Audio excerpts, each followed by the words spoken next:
හරි. පුතාලා දුල කවුරුත් නැගිටින්නකෝ. එහෙමනම් දරුවෝ හැමෝටම සුබම සුබ උදෑසනක්, සුබ දවසක්, අලුත් දවසක්. හැම දරුවෙකුටම බුදු සරණයි දෙපිටයි. අපි 12:30 වෙනකන් ඉතාම හොඳින් මේ සාකච්ඡාව කරගෙන යමු. හරි. ආයිබෝවන්. වාඩි වෙනකෝ පුතාලා. මම දැන් විනාඩි 15කට වැඩි කාලයක් තිස්සේ ප්‍රශ්න වලට පිළිතුරු සපයන්න කියලා මෙන්න මේ ප්‍රශ්නාන්තරගතය දුන්නා ෆිසිකල් දරුවන්ට. හරි.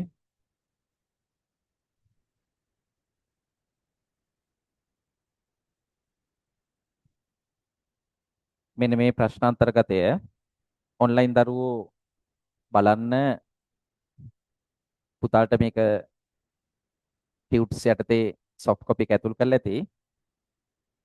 ඔය 10 වසරේ 3 වෙනි පාඩම කෙමිස්ට්‍රි පාඩම පදාර්ථ ව්‍යුහය මේ පාඩමෙන් සාමාන්‍ය විභාගයට වැඩිපුර ප්‍රශ්න ගොඩනගෙනවා ස්ට්‍රක්චර් ඩිසේ එකේ MCQ වල ප්‍රශ්න ගොඩනගෙනවා.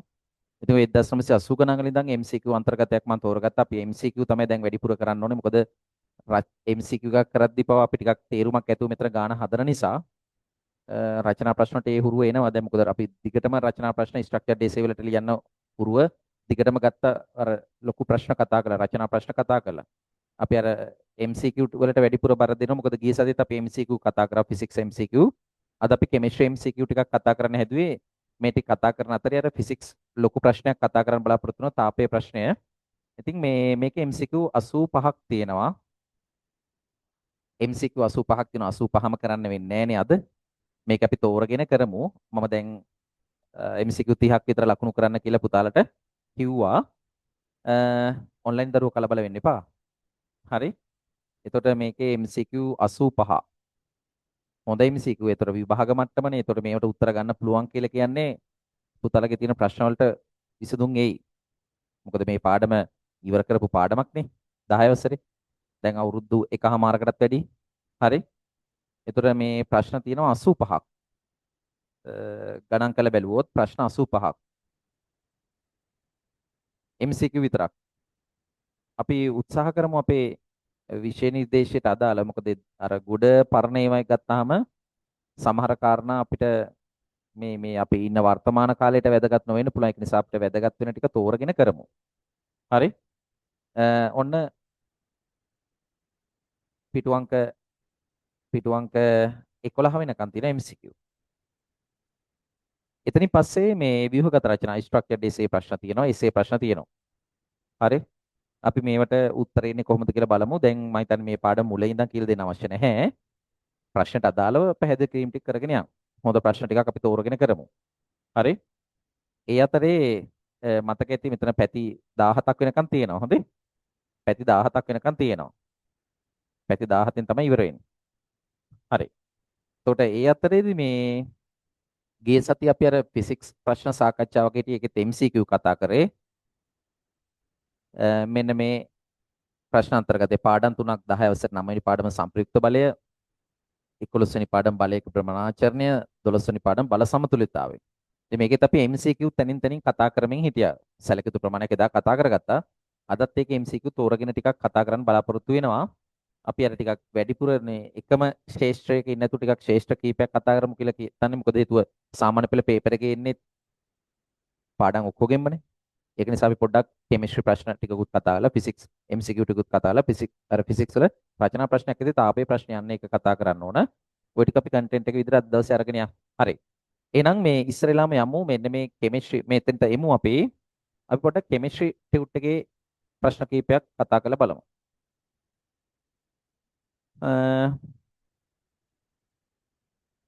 අපි පළවෙනි ප්‍රශ්නේ පටන් ගමු. මම දැන් ෆිසිකල් දරුවෝ උත්තර ලකුණු කරගෙන ඇත්තේ ඔන්ලයින් දරුවෝ දැන් කලබලයට උත්තර ලකුණු කරනවද දන්නේ නැහැ. හරි. කලබල වෙන්න එපා. හරි. ඉතින් මේ 1983 ප්‍රශ්නයක් මේක අදටත් ගැලපෙන ප්‍රශ්නයක්.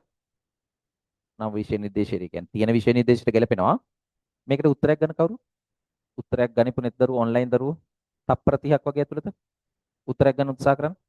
මෙතන අර අක්වක් විචලනයේ මතක කෙනෙකුට මේක උත්තරේ ලකුණු කරන්න පුළුවන්. අක්වක් විචලනයේ.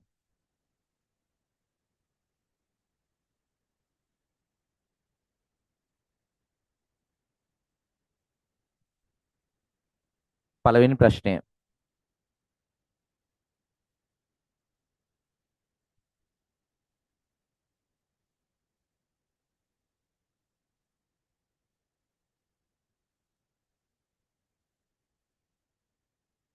අර අක්වක් විචලනයේ ලියලා බලන්න.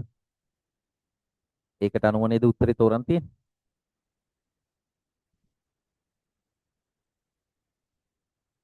ඉස්සෙල්ල මොන කාණ්ඩෙද මොන ආවර්තෙද තියෙන්නේ කියලා ඉස්සෙල්ල හොයාගන්න. හරි?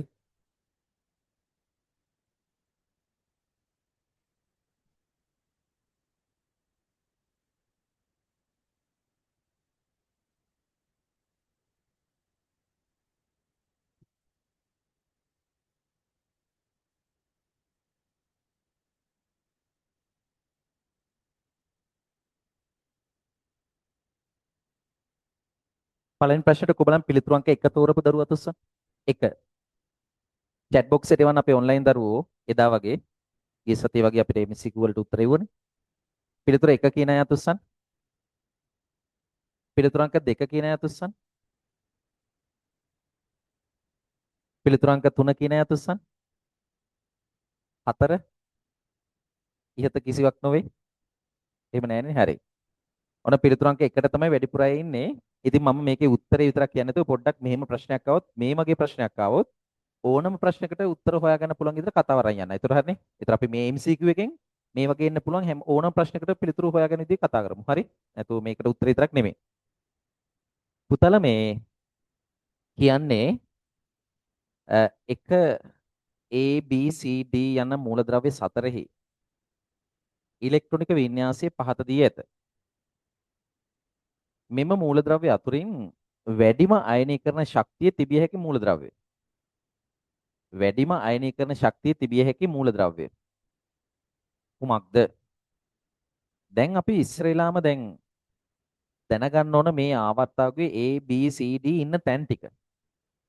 A සහ B නේ A B C D ආවර්තාවකයේ ඉන්න තැන් ටික ඉස්සෙල්ලා හොයා ගන්නවා. ඒකට අනුව තමයි රක්වක් විචලනට ගිහිල්ලා තෝරගන්න තියෙන්නේ. හරි? නැතුව කිසිම දරුවෙකුට නෑ ඔය ආවර්තාවකයේ තියෙන මූලද්‍රව්‍යවලට අයනීකරණ ශක්තිය පාඩම් කරන්නේ නෑ. කිසිම අගයන් පාඩම් කරන්න පාර වැඩි වේ අඩු වේ කතාව තමයි දැනගන්න ඕනේ. මම එතකොට මේකේ දැන් ඉස්සරලාම ආවර්තාවකයේ මේ තෝරගන්න යනවා මෙයාලා ඉන්න තැන් ටික. මට පොඩ්ඩක් කියනවද මං ආවර්තාවකයේ මෙතන දාගන්නම්. දැන් මේ වගේ ප්‍රශ්නයක් ආවොත් ඔය සමහරට මේක සරල වෙන්න පුළුවන්. ඊළඟට මේකෙන් අහන ප්‍රශ්න ගැඹුරු නොතින් මෙන්න මේ විදිහට මේක ලියන්න පටන් ගන්න.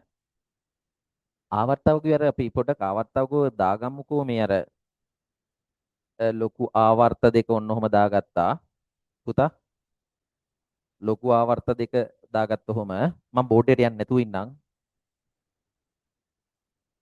බෝඩ් එකට ඕනද යන්න? නෑනේ. හරි. ඕනද? කොහොමද බෝඩ් එකේ මේක පැහැදිලි කරන්න ඕන කියන අය හතස්සන්? නෑ. මෙහෙම යමු. හරි. එතකොට මෙන්න දිග ආවර්ත දෙක මෙහෙම ඉස්සලා දා ගන්නවා. හරි.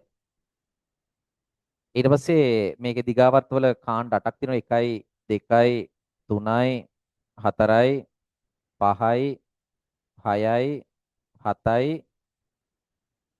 වැඩි වුණානේ 8යි. වැඩි වෙච්ච එක අපි මෙහෙම කරමු. හරි. එතකොට මේ කාණ්ඩ 8යි ඊට පස්සේ ආවර්තාවකයේ සම්පූර්ණයෙන් අර ඉහලින් ආරක්ෂකයෝ දෙන්නයි ආරක්ෂක වෙන්නේ කෙලවරවලනේ. පහලින් ආරක්ෂකයෝ දෙන්නේ නැහැ. පහලින් ආරක්ෂකයෝ දෙන්නගේ වම් පැත්තේ කෙනා කෙලවරේ ඉන්නවා. දකුණු පැත්තේ කෙලවරේ ඉන්න කෙනා තනියම ඉන්න බය නිසා වම් පැත්තේ කෙනා ගාව ඇවිල්ලා ඉන්නවා. ඔන්න ඔහම තමයි ආවර්තාවකෝ තියෙන්නේ. හරි. දැන් එතකොට තිරස් අතර තියෙන්නේ ආවර්තන. ඒතර මේක පළවෙනි ආවර්තයේ හයිඩ්‍රජන් හීලියම් ඉන්නේ. ඔන්න දෙවෙනි ආවර්තයේ මේ ඊළඟ 8 දෙනා. තුන්වෙනි ආවර්තයේ ඊළඟ 8 දෙනා. හතරවෙනි ආවර්තයේ ඊළඟ දෙන්නා. කාණ්ඩ ගත්තොතින් කාණ්ඩාංකය පළවෙනි කාණ්ඩයේ මෙන්න දෙවෙනි කාණ්ඩයේ මෙන්න රෝම ඉලක්කම් වලින් දාන්නේ තුන්වෙනි කාණ්ඩය හතරවෙනි කාණ්ඩය පස්වෙනි කාණ්ඩය හයවෙනි කාණ්ඩය හත්වෙනි කාණ්ඩය අටවෙනි කාණ්ඩයේවත් බිඳුව කාණ්ඩය. දැන් අපි මේ මූලද්‍රව්‍ය ඉන්න තැන් හොයාගමු.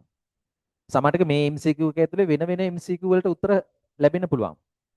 මට කියන්න ඉලෙක්ට්‍රොනික වින්‍යාසය ලිව්වහම හරි ඉලෙක්ට්‍රොනික වින්‍යාසය ලිව්වහම අවසාන ශක්ති මට්ටමේ පවතින ඉලෙක්ට්‍රෝන ගාන සමානයි.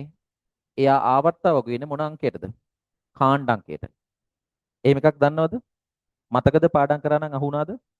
කිසියම් මූලද්‍රව්‍ය පරමාණුවක ඉලෙක්ට්‍රොනික වින්‍යාසය ලිව්වහම අවසාන ශක්ති මට්ටමේ පවතින ඉලෙක්ට්‍රෝන ගාන සමානයි කාණ්ඩාංකයට. ඒක දන්නේ නැති කෙනෙක් ඉන්නනම් අතුස්සන්. ප්‍රශ්නයක් නැහැ නේද? දන්නව නේද? අවසාන ශක්ති මට්ටමේ පවතින ඉලෙක්ට්‍රෝන ගාන සමානයි කාණ්ඩාංකයට. එහෙනම් අපි පොඩ්ඩක් මෙතන ලියාගෙන යමුද? පළවෙනි A මූලද්‍රව්‍යයේ ඉලෙක්ට්‍රෝනික වින්‍යාසය 2 8. ඒතර පළවෙනි ශක්ති මට්ටම තමයි 2, දෙවෙනි ශක්ති මට්ටම තමයි 8. ඒ කියන්නේ අවසාන ශක්ති මට්ටම 8නේ. අවසාන ශක්ති මට්ටමේ පවතින ඉලෙක්ට්‍රෝන ගාන 8යි. එහෙනම් මේ මූලද්‍රව්‍ය ඉන්නේ මොන කාණ්ඩෙද?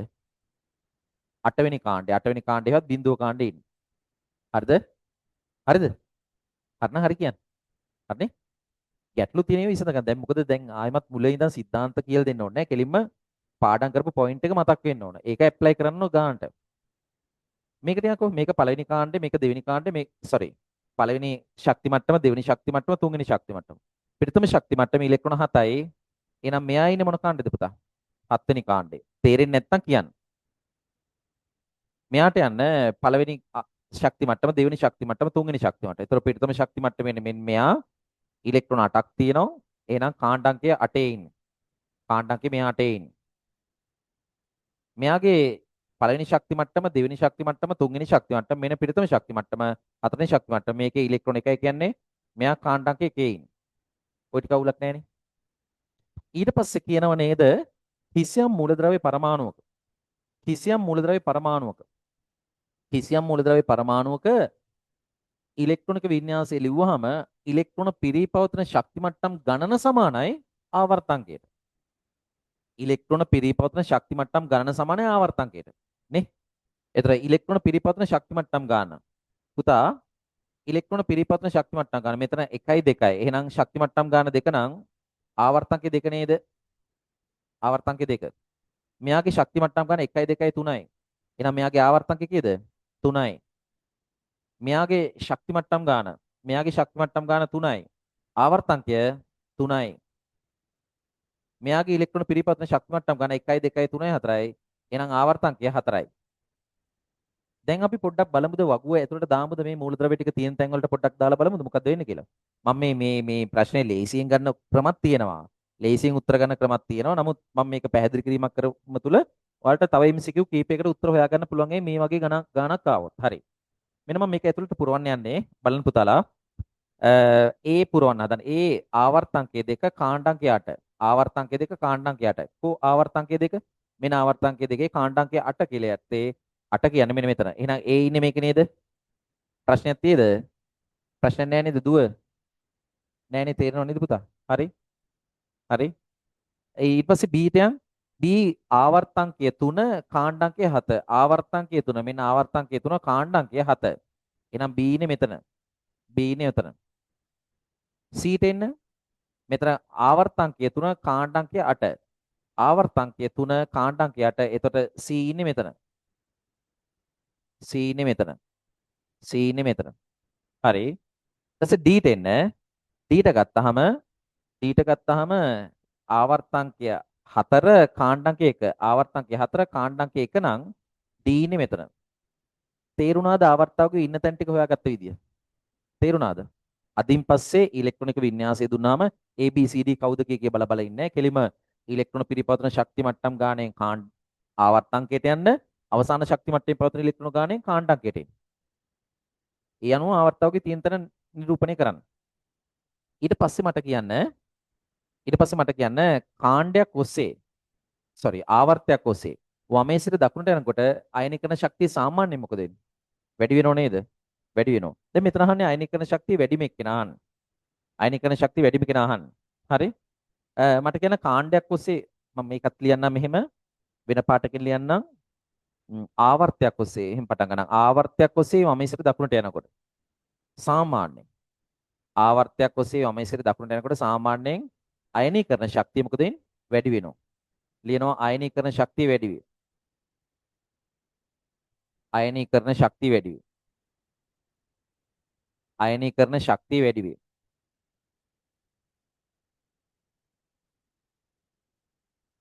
ඒ වගේම කාණ්ඩයක් ඔස්සේ පහට යනකොට පුතේ කාණ්ඩයක් ඔස්සේ පහට එනකොට අයනීකරණ ශක්තිය අඩු වෙනවා. හරිද නැහැ? හරිද? අයනීකරණ ශක්තිය අඩු වෙනවා. අයනීකරණ ශක්තිය අඩු වෙනවා.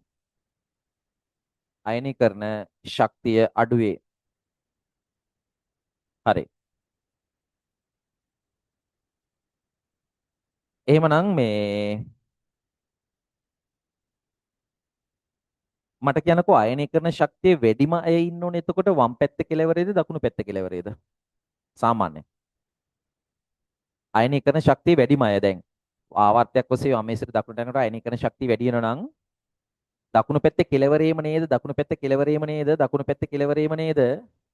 ඉන්න ඕනේ වැඩිම කෙනා. හරි. ඔන්න ඊළඟට ප්‍රශ්න එනවා. එතකොට දැන් දකුණු පැත්තේ කෙලවරේම ඉන්නේ A සහ C. A සහ C අතර තරඟය තියෙන්නේ. ඒතර කොහොමද B තරගෙන් අයින් වෙනෝනේ. B ට වඩා C කි වැඩිනේ. B ට වඩා C කි වැඩි. B තරගෙන් අයින් වෙනවා. ඒතර A සහ C. කාණ්ඩයක් ඔස්සේ පහට යනකොට අයනීකරණ ශක්තිය අඩු වෙනවා. එහෙනම් A ට වඩා C අඩුයි. A ට වඩා C අඩුයි. A ට වඩා C අඩුයි. එහෙනම් වැඩිම කෙනා A. දැන් පුතාලා උත්තරයක් තොරලා තියෙන්නේ A කියලා පළවෙනි එක. හැබැයි මට දැන් ওই උත්තරේ තෝරගෙන ඉවරයි. ඒතර මෙතන B කොහොමත් වෙන්න බෑ. A කොහොම A B කොහොමත් වෙන්න බෑ. C වෙන්න බෑ. දැන් තියෙන ප්‍රශ්නේ D මොකක් මොන වගේ තැනකද දන්නේ නැහැ ඉන්න ඇත්තේ. D. අපි අක්වක් විචලනය පොඩ්ඩක් බලමු. දැන් මෙතන උත්තරේ තෝරගෙන ඉවරයි. ඇත්තටම ඔය ටික අක්වක් විචලනය නැතුණත් ওই ටිකෙන් උනත් උත්තරේ ගොඩ දාගන්න පුළුවන්. උත්තරේ තෝරගන්න පුළුවන්.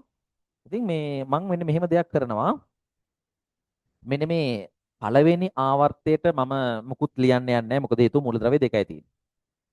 හතරවෙනි ආවර්තයට මුකුත් ලියන්න යන්නේ නැහැ. අක්වක් විචලනයක් ඒ වගේ එකක් ලියන්නේ නැහැ. මොකද හේතුව මූලද්‍රව්‍ය දෙකයි තියෙන්නේ. හැබැයි දෙවෙනි ආවර්තයටයි තුන්වෙනි ආවර්තයටයි ලිව්වොතින් මෙන්න මෙහෙමයි අක්වක් විචලනය එන්නේ. බලන්න.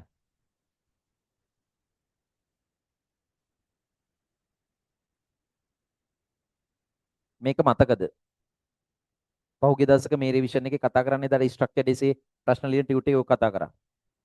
එතකොට අක්වක් විචලනයේ මේ ආවර්තයක් ඔස්සේ මම ඉස්සර දකුණට යනකොට පුතේ ආවර්තයක් ඔස්සේ මම ඉස්සර දකුණට යනකොට ওই මූලද්‍රව්‍ය ටික හමු වෙන විදිය ඔය එකම ආවර්තයක් ඔස්සේ මේ යද්දී අද ආවර්තයක් ඔස්සේ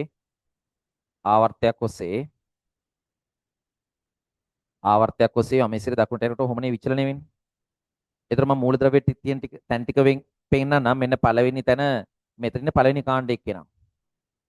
මෙතන දෙවෙනි කාණ්ඩය එක්කෙනා. මෙතන ඉන්න තුන්වෙනි කාණ්ඩය එක්කෙනා. මෙතන ඉන්න හතරවෙනි කාණ්ඩය එක්කෙනා. මෙතන ඉන්නේ පස්වෙනි කාණ්ඩය එක්කෙනා. මෙතන ඉන්න හයවෙනි කාණ්ඩය එක්කෙනා. මෙතන හත්වෙනි කාණ්ඩය එක්කෙනා. මෙතන ඉන්න අටවෙනි කාණ්ඩය එක්කෙනා. අටවෙනි කාණ්ඩයත් බිඳුව කාණ්ඩය එක්කෙනා. හරි. ඔය කිව්වේ එක ආවර්තයක් ඔස්සේනේ. දැන් එතකොට එක ආවර්තයක් ඔස්සේ මේ. දැන් ඊළඟ දැන් ඔය දෙවෙනි ආවර්තය කියලා තනකො මේ මම ලියලා තියෙන දෙවෙනි ආවර්තය සඳහා. දෙවෙනි ආවර්තය සඳහා. දෙවෙනි ආවර්තය සඳහා. දෙවෙනි ආවර්තය කියලා කියන්නේ අර පළවෙනි ආවර්තයේ හයිඩ්‍රජන් හීලියම් ඔය ලිතියම් කියන lithium beryllium boron carbon nitrogen oxygen fluorine නියෝන්ට තමයි ඔය ලියලා තියෙන්නේ. හොඳේ. ඊට පස්සේ තුන්වෙනි ආවර්තය පටන් ගන්න සෝඩියම්නේ. Sodium magnesium aluminium silicon phosphorus sulphur chlorine ආගන්ට වෙනකන් ඒ අක්වක් විචලන ලියද්දි ওই විදිහම තමයි ලියන්න වෙන්නේ. හැබැයි මම ඒක වෙන පාටකින් ලියනවා. බලන්න මම ලියද්දි කරන දේ බලන්න මෙතනත් අක්වක් විචලනයක් තමයි එන්න ඕනේ. අක්වක් විචලනය කොහොම එන්න ඕනේ. ඔන්න 1යි 2යි 3යි 4යි 5යි 6යි 7යි 8යි. හැබැයි ඒතර මම මේ ලියලා තියෙන දෙවෙනි ආවර්තය සඳහා මම මෙහෙම ලියන තුන්වෙනි ආවර්තය සඳහා. තුන්වෙනි ආවර්තය සඳහා. තුන්වෙනි ආවර්තය සඳහා. හැබැයි මතක තියාගන්න මෙන්න මෙතෙන්ට එන්නකෝ පුතා. මෙන්න මෙතෙන්ට එන්න මම වෙන පාටක් තෝරගන්නම්. මෙන්න මෙතෙන්ට එන්න. මේ දැන් කාණ්ඩයක් ඔස්සේ පහට යනකොට ප්‍රථම ආයනීකරණ ශක්තිය අඩු වෙනෝනේ. අඩු වෙනවා නම් මෙන්න මේ දෙවෙනි ආවර්තයේ ඉන්න මෙතන ඉන්න කෙනාට වඩා තුන්වෙනි ආවර්තයේ මෙතන ඉන්න කෙනාගේ ආයනීකරණ ශක්තිය අඩු වෙන්න ඕන. එහෙනම් මේ කියන්නේ පළවෙනි කාණ්ඩේනේ. එහෙනම් පළවෙනි කාණ්ඩේ දෙවෙනි ආවර්තයක් තියෙන කෙනා මෙන්න මෙයා නේද? එයාට වඩා පළවෙනි කාණ්ඩය යටතේ තුන්වෙනි ආවර්තය ඉන්න කෙනා මෙන්න පළවෙනි කාණ්ඩය මේක පළවෙනි කාණ්ඩයනේ. මේක දෙවෙනි කාණ්ඩයනේ. ඊළඟ ආවර්තයට ගියාම මේක තුන්වෙනි කාණ්ඩයනේ. මේක හතරවෙනි කාණ්ඩයනේ. මේක පස්වෙනි කාණ්ඩයනේ. මේක හයනේ. හරි. මේක 7නේ. මේක 8නේ. හරි. එතකොට මට කියන්න ඕනේ දෙවනි ආවර්තයේ පළවෙනි කාණ්ඩේ ඉන්න කෙනාට වඩා තුන්වෙනි ආවර්තයේ පළවෙනි කාණ්ඩේ ඉන්න කෙනාගේ අයනීකරණ ශක්තිය අඩු වෙන්න ඕන. එහෙනම් මෙන්න දෙවනි ආවර්තයේ පළවෙනි කාණ්ඩේ ඉන්න කෙනා මෙන්න තුන්වෙනි ආවර්තයේ පළවෙනි කාණ්ඩේ ඉන්න කෙනා. එහෙනම් මෙයාගේ මට්ටමට වඩා මෙයාගේ මට්ටම අඩු වෙන්න ඕන. එහෙම නේද? දැන් මම සම්පූර්ණ ප්‍රස්ථාරයේ xy අක්ෂ ලකුණු කරන්නම්. හැම දරුවෙකුටම තේරෙන්න ඕන. මෙන්න xy අක්ෂ මම මෙහෙම ලකුණු කරොතින් මෙන්න ප්‍රස්ථාරය ඔන්න ප්‍රස්ථාරය ඔන්න ප්‍රස්ථාරයේ මෙහෙම එතන මේ x අක්ෂය කියලා කියන්නේ පරමාණුක ක්‍රමාංකය z අගය පරමාණු ක්‍රමාංකය z අගය පරමාණු ක්‍රමාංකය z අගය හරි. එතන මේ තියෙන්නේ y අක්ෂයේ තියෙන අයනීකරණ ශක්තිය කිලෝ ජූල් මවුලයට අයනීකරණ ශක්තිය. කොහොම එකක් නේද අපි පහුගිය දවසේ ස්ට්‍රක්චර් ඩිස් එකේ කතා කරේ මතකද පුතාට? ඒකත් උන හරවල ගෙදර ගිහලා බලන්න මේ කියපු කතා මේවා අලුත් වෙනවද කියලා. ඒක MCQ වලට එදිච්ච විදිය මේ. හරි. දැන් එහෙනම් දැන් මට තියෙන ප්‍රශ්නේ තමයි හරි. මෙන්න දෙවෙනි ආවර්තේ හරි. තුන්වෙනි ආවර්තේ හරි. මට ඕන වෙලා තියෙනවා හතරවෙනි ආවර්තේ පුතා. හතරවෙනි ආවර්තේ මෙන්න මේ D හතරවෙනි ආවර්තේ මූලද්‍රව්‍ය දෙකයි. මූලද්‍රව්‍ය දෙකයි. හැබැයි මෙන්න මේ D ගේ අයනීකරණ ශක්තිය මට උදව් කරන්න පුතේ. D ගේ අයනීකරණ ශක්තිය මෙන්න මේ තුන්වෙනි ආවර්තයේ පළවෙනි කාණ්ඩේ ඉන්න කෙනාගේ අයනීකරණ ශක්තියට වඩා අඩු වෙන්න ඕන නේද? තුන්වෙනි ආවර්තයේ පළවෙනි කාණ්ඩේ කෙනාගේ අයනීකරණ ශක්තියට වඩා D ගේ අයනීකරණ ශක්තිය අඩු වෙන්න ඕන නේද? එහෙනම් මම එයාට නිරූපණය කිරීමක් කරතින් මෙන්න මෙතනනේ එයා ඉන්නේ. ඒ තුන්වෙනි ආවර්තයේ පළවෙනි කාණ්ඩේ ඉන්න කෙනා මෙයා. එයාට වඩා අයනීකරණ ශක්තිය අඩු වෙනවා D වල. එහෙනම් D වල අයනීකරණ ශක්තිය මේ හරියෙන් පටන් ගන්නවා. එහෙනම් D ඉන්නෝනේ මේ හරිය. පැහැදිලිද? තේරුණාද? හරි. මට ඊට පස්සේ ඕන මෙන්න මේ දෙන්නගෙත් ඕන අයනීකරණ ශක්තිය මෙතෙන්ට එච්චර අවශ්‍ය වෙන එකක් නැහැ. දැන් මට මේ අයනීකරණ ශක්තිය හරියටම වැඩිම කෙනා අඩුම කෙනා හොයාගන්න වෙලා තියෙනවා. මට කියන්න මෙන්න මේ ප්‍රස්ථාරයේ ඔය අපි සලකපු අය ඉන්න තැන ගත්තොතින් මෙන්න මේ A ඉන්නේ දෙවෙනි ආවර්තයේ කෙලවරම ඉන්න කෙනා. දෙවෙනි ආවර්තයේ කෙලවරම ඉන්න කෙනා මෙතන. මෙතන නේද A ඉන්නේ? මෙයා නේද A? හරි. ඊට තුන්වෙනි ආවර්තයේ කෙලවරම ඉන්න කෙනා C. තුන්වෙනි ආවර්තයේ කෙලවරම ඉන්න කෙනා මෙන්න මෙයා නේද පුතේ C? මෙයා නේද C? හරි. ඒතර B කොතනද ඉන්නේ? එයා ඉන්නේ තුන්වෙනි ආවර්තයේ අවසාන කෙනාට කලින් කෙනා. තුන්වෙනි ආවර්තයේ මෙන්න මෙයා තමයි කවුද? B. එතකොට D ඉන්නේ කොහෙද? D ඉන්නේ මෙතන. තේරෙනවද දන්නේ නැහැ. එහෙනම් මට කියන්න අයනීකරණ ශක්තිය වැඩිම කෙනා. මේ y අක්ෂයෙන් අයනීකරණ ශක්තිය විචලනයනේ. ඉහළින්ම ඉන්න කෙනා කවුද? A නේද? එහෙනම් අයනීකරණ ශක්තිය මෙතන වැඩිම කාගේද? A ගේ. මෙතන ඊට පස්සේ ඊට වඩා අඩු කාගේද? ඊට වඩා පහළ මට්ටමින් ඉන්න කෙනා කවුද? C. හරිද දන්නේ? C. ඊට වඩා C ගේ අඩුයි. C ට වඩා B ගේ අඩුයි. B ට වඩා කාගේද? D ගේ අඩුයි. කොබලන් මේක තේරෙන්නේ නැතුව උස්සන්න. ඕක තමයි ඔය ABCD හතර දෙනාගේ අයනීකරණ ශක්තිය වැඩිම කෙනා අඩුම කෙනා මධ්‍යස්ථ කෙනා ඕන කෙනෙක් තෝරගන්න. ඉතින් අපිට මෙච්චර පැහැදිලි කිරීමක් ඕනුන්නේ නැහැ මේ MCQ එකට. නමුත් මම කරේ මේ හා සම්බන්ධව යක්වක් විචලන ඇසුරෙන් ඉලෙක්ට්‍රොනික වින්‍යාසය ඇසුරෙන් MCQ එකක් පටලැවුවොත් ඔන්න උත්තරේ හොයාගන්න විදිය අර අක්වක් විචලන දෙක දෙවෙනි ආවර්තයට තුන්වෙනි ආවර්තයට ඔහොම 6 එක ආකාරයට එන කතාව දන්නවා. තුන්වෙනි ආවර්තයටත් එනවා. හතරවෙනි ආවර්තයේ D මෙතන ඉන්නවා. මෙතන ඉන්න කෙනා මේ හරිය ඉන්නේ. හරි මෙයාට වඩා වැඩි වෙනවා. ඔන්න හරිය ඉන්නේ. දැන් මෙතන ඉන්න දෙන්න ගත්තොත් මෙන්න මේ දෙන්නත් පොඩ්ඩක් ලකුණු කරමුකෝ. මෙන්න මේ දෙන්නත් ලකුණු කරමු පොඩ්ඩක්. ඒ දෙන්නත් ලකුණු කරොතින් දෙවෙනි ආවර්තයේ පළවෙනි කාණ්ඩේ ඉන්න කෙනාට වඩා දෙවෙනි ආවර්තයේ පළවෙනි කාණ්ඩේ ඉන්න කෙනාට වඩා පළවෙනි ආවර්තයේ පළවෙනි කාණ්ඩේ ඉන්න කෙනා උඩින් ඉන්නේ. අයනීකරණ ශක්තිය වැඩි. මෙහි උඩ වැඩිනේ. එහෙනම් මොකද්ද ඉන්න ඕනේ මෙයා? කවුද? මෙන්න මේ කෙනා. ඔන්න ඔය කෙනා තමයි මම මේ මෙතන ලකුණු කරන්නේ. හැබැයි එයාට වඩා මෙයාගේ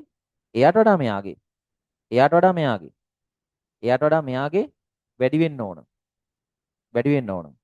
එතකොට මෙතන එහෙම වැඩිවීමක් තියෙන්න ඕන. ඊට පස්සේ තමයි ඔහොම වැඩිලා තමයි ඔහොම පහළට ඇවිල්ලා තමයි ඔහොම අක්වක් විචලනට එන්න ඕන. තේරුණාද? පැහැදිලිද? හරි එච්චර ඕනේ මේක එච්චර හිතන්න යන්න එපා.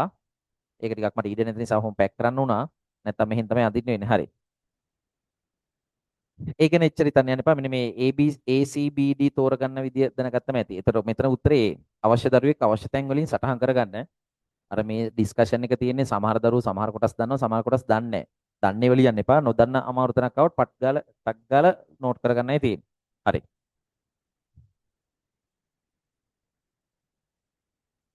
මෙන්න මෙතන පොඩ්ඩක් බලන්න ආයෙමත් මේ දරුවෙක් නිකන් සමහර බය වෙලා වගේ බලාගෙන ඉන්නවා. දැන් දෙවනි ආවර්තේ පළවෙනි කාණ්ඩින කෙනා නෙමෙයි. මේක දෙවෙනි ආවර්තේ එකනේ. පළවෙනි කාණ්ඩින කෙනා මෙයා. එයාට වඩා මෙයාගේ අයනීකරණ ශක්තිය මොකද වෙන්න ඕනේ? වැඩි වෙන්න ඕනේ. ඒක නිසා තමයි මෙයා ඉන්න මට්ටමට වඩා මෙයා ඉන්න මට්ටම වැඩිපුර යන්නේ මං. පැහැදිලිද? ඉහළින් යන්නේ. තේරුණාද? හරි. ඊට පස්සේ මෙන්න මෙයාට වඩා දැන් මෙන්න මේ මෙතන එක්කෙනා ලකුණු කරන්න එපායි. පළවෙනි ආවර්තේ මේ 8 වෙනි කාණ්ඩින කෙනා පළවෙනි ආවර්තේ 8 වෙනි කාණ්ඩින කෙනාට ලකුණු කරන්න පුළුවන් මේ අර ඒට වඩා ඉහළින් ඉන්න ඕනේ. ඒට වඩා ඉහළින් කියන්නේ මෙන්න ඒ ඉන්න මේ මට්ටමනේ. ඒට වඩා ඉහළින් ඉන්න ඕනේ. පැහැදිලිද? තේරුණාද? ඒක මම ඔහොම ලකුණු කරේ. ඔහොම ලකුණු කරේ ඊට පස්සේ අක්වක් විචලනය. ආයනීකරණ ශක්තිය විචලනය. හරිද? තේරුණාද? පැහැදිලිද? හරි. එහෙනම් උත්තරේ එක මම වැඩි වෙලාවක් ගත්තා. මොකද මේ මෙහෙම ප්‍රශ්නයක් ආවොත්. සමහරටක පුතාලට සැර වැඩි කළා මෙහෙම ආවොත් පුතා ABCD ගැන මෙහෙම තොරතුරු දීලා අයනීකරණ ශක්තියේ විචලනය නිවැරදිව දැක්වෙන්නේ අයනීකරණ ශක්තිය වැඩිම කෙනා අඩුම කෙනා මධ්‍යස්ථ කෙනා නිවැරදිව දැක්වෙන්නේ කියලා આવොත් මෙන්න ප්‍රකාශනය. මේක තමයි ප්‍රකාශනය. ඉතින් මේ ප්‍රකාශනට අනුව වැඩිම එක්කෙනා නහන් නිසා ඒ තමයි උත්තරේ ගත්තේ. හරි. අපි ඊළඟට යන් ඊළඟ ප්‍රශ්නෙට අවශ්‍ය දරුවෝ මම හිතන්නේ තැන් තැන් වලින් සටහන් කරගන්න ඇති අවශ්‍ය දේවල්. අපි යමු ඊළඟ ප්‍රශ්නය සඳහා.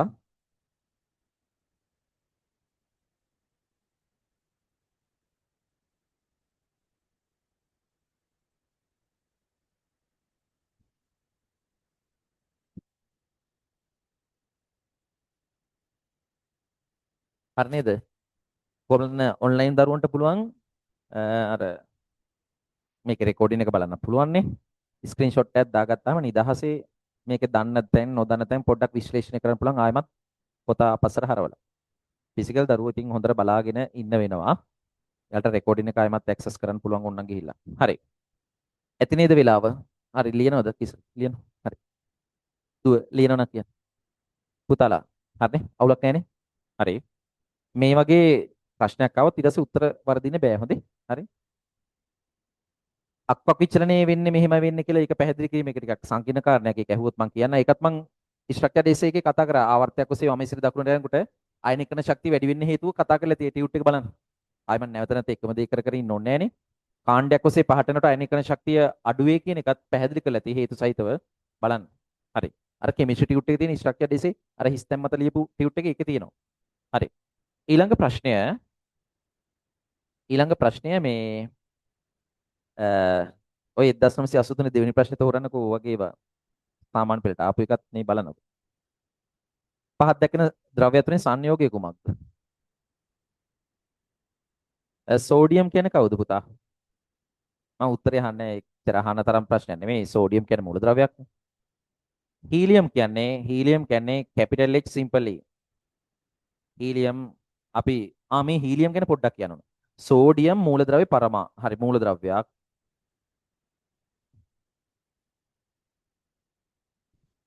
හීලියම් හරි මූලද්‍රව්‍යයක්. හැබැයි